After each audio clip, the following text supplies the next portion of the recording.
GoForThe2.com in with the Saturday, December 22nd picks. I apologize for the late video. We're into Christmas week. We got family obligations. I have shopping that has to be done, but I do apologize for the late video. I'm going to go through the picks right now in rapid fire, but all the analysis of why I like these picks will be available live tomorrow, 10 a.m. through 1 p.m. We're going to go through 14 games on YouTube live with Hall of Famer Marshall Faulk. I'll be co-hosting a show with Rich Sermonello and Gabe Morency, along with the Hall of Famer Marshall Faulk. 3 straight hours. We'll go through the 4 games tomorrow, along with the games straight through next Friday. So check it out, FNTSY, College Football Today. That's FNTSY is the channel, FNTSY, College Football Today.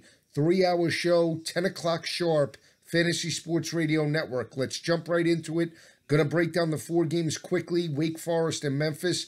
Couple of key notes. Darrell Henderson is out for Memphis. He's going to the NFL draft. Will not play for Wake Forest. Greg Dortch, leading wide receiver, finger, hasn't practiced all bowl week, all bowl practice. We're not sure if he's going to go tomorrow, but I really don't think it matters. I still like Wake in this matchup. Wake's defense is a concern. They're giving up close to 273 passing yards per game, and Brady White in that offense can attack Wake Forest vertically. But I look at Memphis's defensive front seven that's given up around 169 rushing yards per game, and more importantly, gave up 350 to UCF in the conference championship game. To me, that's the difference. I look for Carney, I look for Colburn, the running backs of Wake Forest, and that physical offensive line that Dave Clawson has built there in Wake Forest to wear down the Tigers. I feel they get the upset here in this bowl matchup. Think they get a 10-point win. Think it's high scoring, 43-33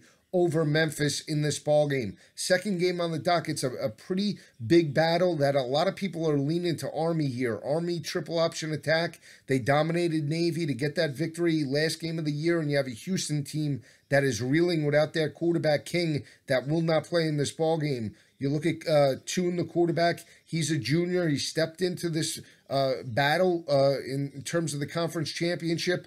Played okay. He's only completing around 44% of his passes, 7 touchdowns, 2 interceptions, but he has extra weeks of preparation, and more importantly, you look at this Army defense, very solid in terms of pass coverage, only giving up around 180 passing yards per game, but the speed of Houston's wide receivers on the perimeter, to me, can be the difference. You look at guys like Corbin and Stevenson that can stretch that defense vertically. I don't think Lark will play in this matchup, so that's a cause of concern, but I still like the speed of Houston to attack Army's defense vertically. And let's keep in mind, Houston did play the triple option earlier in the year against Navy. They got a very solid road win over the Midshipmen.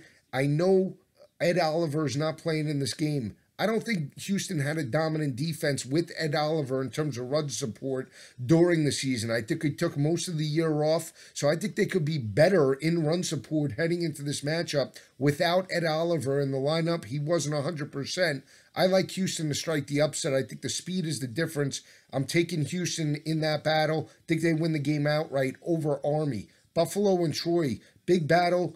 When you look at Tyree Jackson in that offense, he has some playmakers. Jackson at the wide receiver position. He has a couple of running backs led by Marks that stepped up in the conference championship game. But this is still a physical offense and defensive lines in Troy.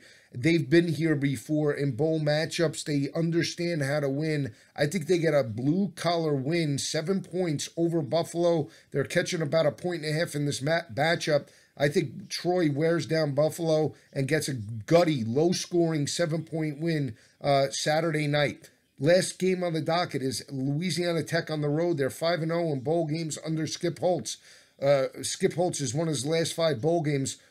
And Hawaii in recent years has stepped up. They knocked off Middle Tennessee State a couple of years ago. They play well at home. I look at a game a couple of nights ago, USF, that struggled on their home field, against Marshall, did not look into that matchup. When you look at Hawaii in recent years playing in this bowl game, they look to step up and cherish this type of scenario. They have the speed. Cole McDonald, 37 touchdown passes over 3,700 passing yards. To me, that's the difference. I think it's a high-scoring battle. They knock off Louisiana Tech by 14 points. Hawaii gets not the upset, but their pick'em right now in Vegas gets the win at home over La Tech. Stay with me tomorrow. I apologize for the late video. I apologize for the rapid fire, but these are the picks for Saturday. All the analysis in about 12 hours from now, less than 12 hours. Fantasy, sports, radio, and TV network, college football today.